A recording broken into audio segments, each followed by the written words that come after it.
Yes, we can. Great. Hi, everybody.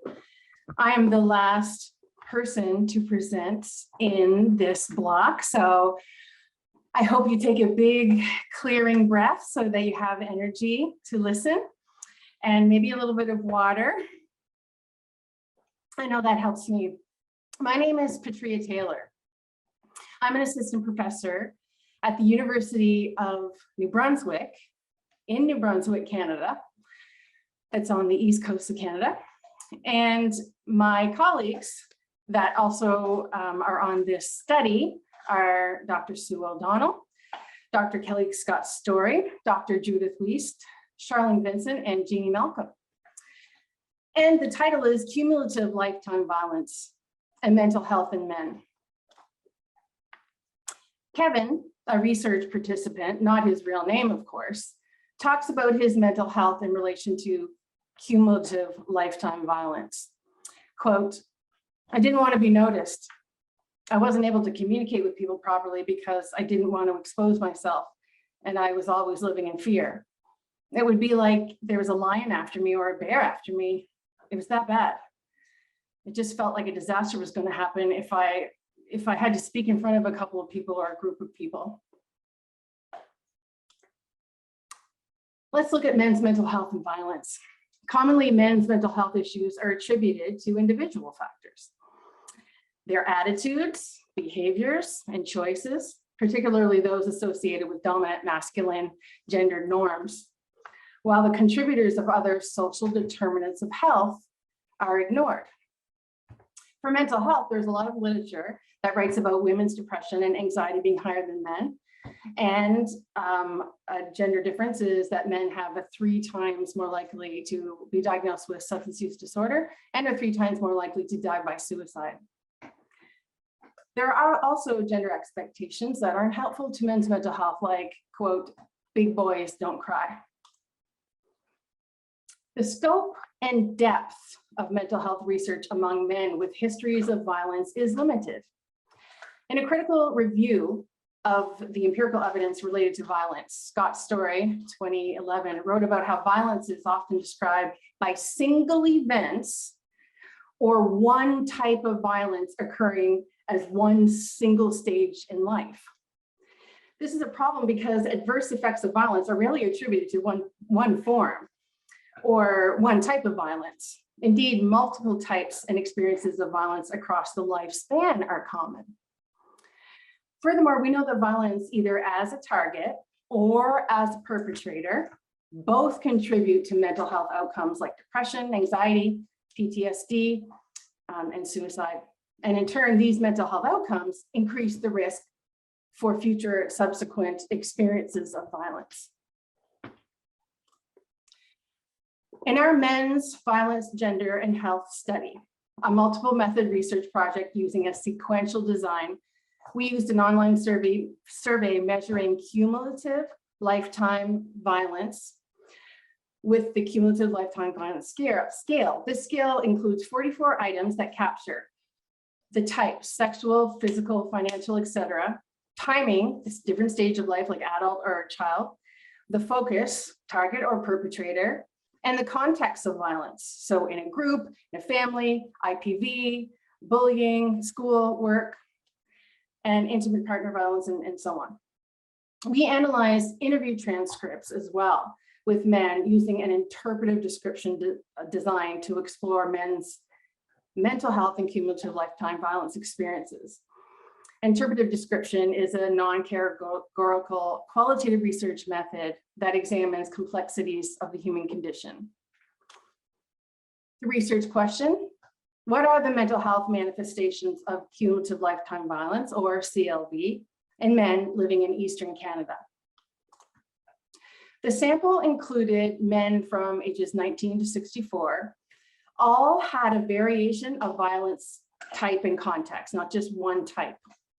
All participants reported physical, emotional, and/or sexual violence at home, school, within an intimate partner violence relationship, and/or in the workplace or community in their lifetime. So they all had a couple of those, but they all didn't have all of those. But this is what's interesting is 87.5% of the men we interviewed reported having experienced both violence as a perpetrator and violence as a target. And you can see the percentages of depression, PTSD, and anxiety. The effects of CLV, cumulative lifetime violence, on men's mental health are enacted through their relationships. The experience of cumulative lifetime violence is a severing of mutuality with others, experienced as detachment or a disconnection from others. The mental health effect of detachment is perceptual interference. Men manage perceptual interference by rectifying detachment, a search to feel valued in their relationships and interactions. Let's look more closely. So detachment is the feeling of being cut off or separated from one's relationships and the rest of the world. Men's new and reoccurring experiences of violence as target and/or perpetrator in childhood or adulthood repeatedly over time sever connections and mutuality with others, undermining self-worth and giving rise to distrust and fear of harming or fear of being harmed by others. Detachment disrupts thought processes, which is perceptual interference. Perceptual interference alters men's interpretation of what's going on in their relationships and interactions with others, specifically a disruption of their capacity to connect with others. It is a cognitive disruption of their world and relationships involving a fear of being criticized, a fear of being harmed that infiltrates their day-to-day lives. Perceptual interference involves the disruption of men's self-worth and well-being as they underestimate their value in relationships and misinterpret others' intentions, believing that interactions with others are unsafe. And these experiences were the same with target and perpetrator. Perceptual interference exists within a context of social norms and gender role expectations to be a, quote, real man by being emotionally strong and independent.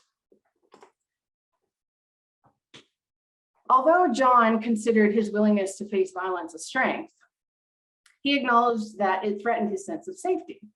While he discussed difficulties socializing with others, he says, quote, "I'm always looking over my shoulder to see if anyone's going to come and stab me."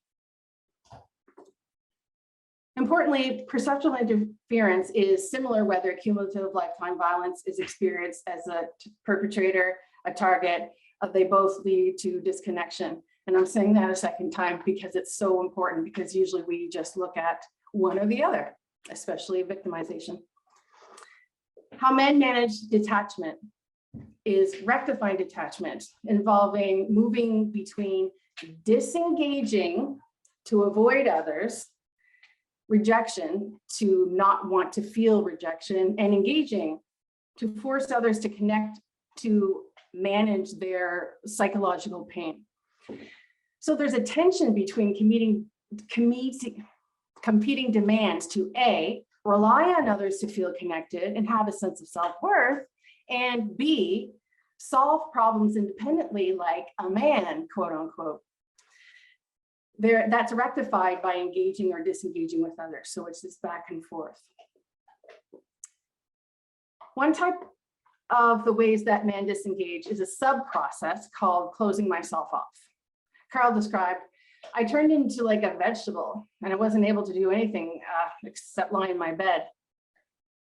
Further, emotional pain sometimes escalated to unbearable levels, generating thoughts about ending pain through suicide because the person has a loss of hope.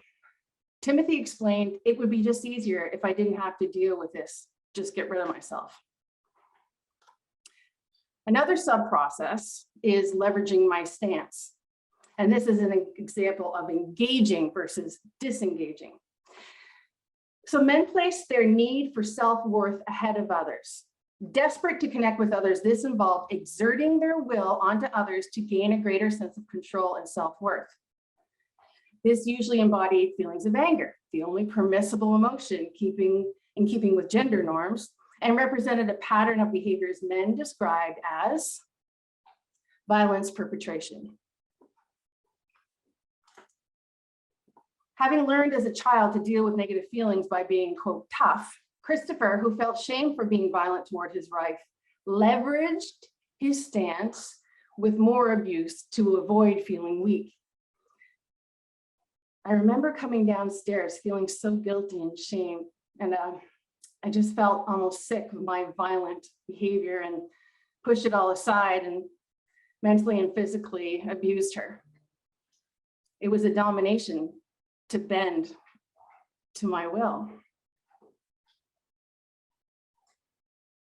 Christopher used leverage to force a connection with his wife. Gaining insight in this way helped men to loosen the grip on these social norms. Edward elaborated, "Dad wasn't very affectionate when I was younger. That shaped me in a way. A part of me still thinks that the man should be tough and quiet, and it conflicts with a side of me that needs human contact." Edward's awareness of his father's lack of affection and how this influenced him as a child helped him to loosen the grip of the masculine ideal to be tough and recognize his need for human contact. Eric discovered that the violence interrupted his ability to trust others and that he had been pleasing others at the expense of his own needs. Not having that sense of self until I really got into counseling and working through all those things and understanding it better and finding that identity, I was able and am able to keep the identity of my core self together. What does this all mean for what we can actually do to help? Healthcare providers or other service providers often narrowly target presenting symptoms. Trauma and violence-informed care elevate service providers' awareness of how violence and social determinants of health, like gender and violence, influence men's mental health.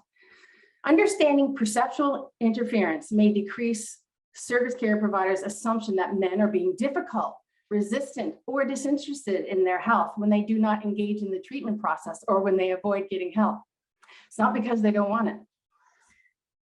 Knowledge that men with cumulative lifetime violence making efforts rectify detachment and to connect may motivate service providers to frame services around the therapeutic relationship, peer connections, and family interventions, that we can engage in relationships in a relational approach with men, not just assuming that they're stoic and that they don't want these connections.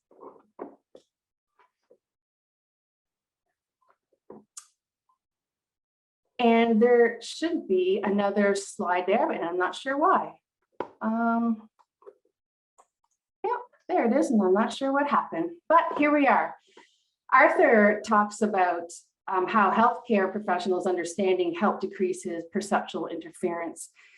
My family doctor is very aware of what's going on. She's concerned and she pays attention, and she's a wonderful doctor. I started developing some sort of awareness and started progressing into some kind of recovery from all that abuse. And I tried to develop some sort of identity that was positive and meaningful. So when we provide support in achieving self-awareness with others' understanding, that can help men to help themselves with their mental health. Thank you.